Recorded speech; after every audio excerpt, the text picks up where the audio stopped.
Deuteronomy chapter 29. These are the terms of the covenant that God commanded Moses to make with the people of Israel in the land of Moab, renewing the covenant he made with them at Horeb. Moses called Israel together and said, "You've seen with your own eyes everything that God did in Egypt to Pharaoh and his servants, and to the land itself, the massive trials to which you were eyewitnesses, the great signs and miracle wonders. But God didn't give you an understanding heart or perceptive eyes or attentive ears until right now, this very day. I took you through the wilderness for 40 years, and through all that time the clothes on your back didn't wear out, the sandals on your feet didn't wear out, and you lived well without bread and wine and beer, proving to you that I am in fact God, your God. When you arrived here in this place, Sihon, king of Heshbon, and Og, king of Bashan, met us primed for war, but we beat them. We took their land and gave it as an inheritance to the Reubenites, the Gadites, and the half-tribe of Manasseh. Diligently keep the words of this covenant. Do what they say so that you will live well and wisely in every detail. You are all standing here today in the presence of God, your God, the heads of your tribes, your leaders, your officials, all Israel, your babies, your wives, the resident foreigners in your camps who fetch your firewood and water, ready to cross over into the solemnly sworn covenant that God, your God, is making with you today. The covenant that this day confirms that you are his people and he is God, your God, just as he promised you and your ancestors, Abraham, Isaac and Jacob.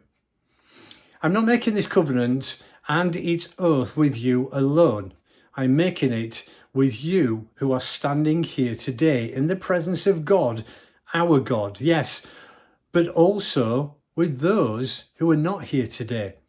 You know the conditions in which we lived in Egypt and how we crisscrossed through the nations in our travels. You got an eyeful of their obscenities, their wood and stone, silver and gold junk gods.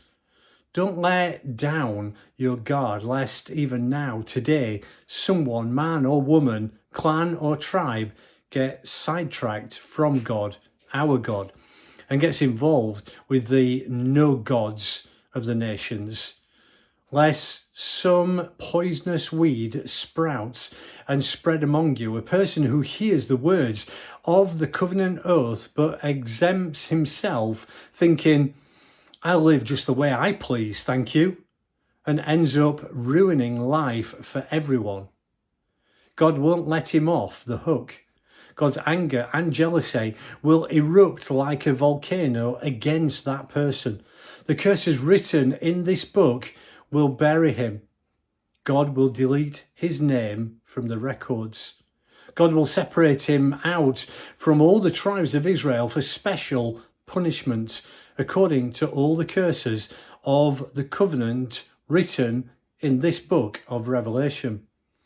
The next generation, your children who come after you and the foreigners who come from a far country, will be appalled when they see the widespread devastation, how God made the whole land sick. They'll be so fire-blanketed wasteland of brimstone and salt flats, nothing planted, nothing growing, not so much as a blade of grass anywhere, like the overthrow of Sodom and Gomorrah, Admah and Zeboiim, which God overthrew in fiery rage. All the nations will ask, why did God do this to this country? What on earth could have made him so angry?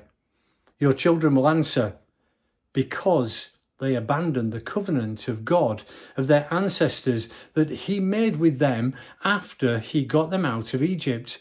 They went off and worshipped other gods, submitted to gods they'd never heard of before, gods they had no business dealing with. So God's anger erupted against that land, and all the curses written in this book came down on it. God, furiously angry, pulled them, roots and all, out of their land and dumped them in another country, as you can see.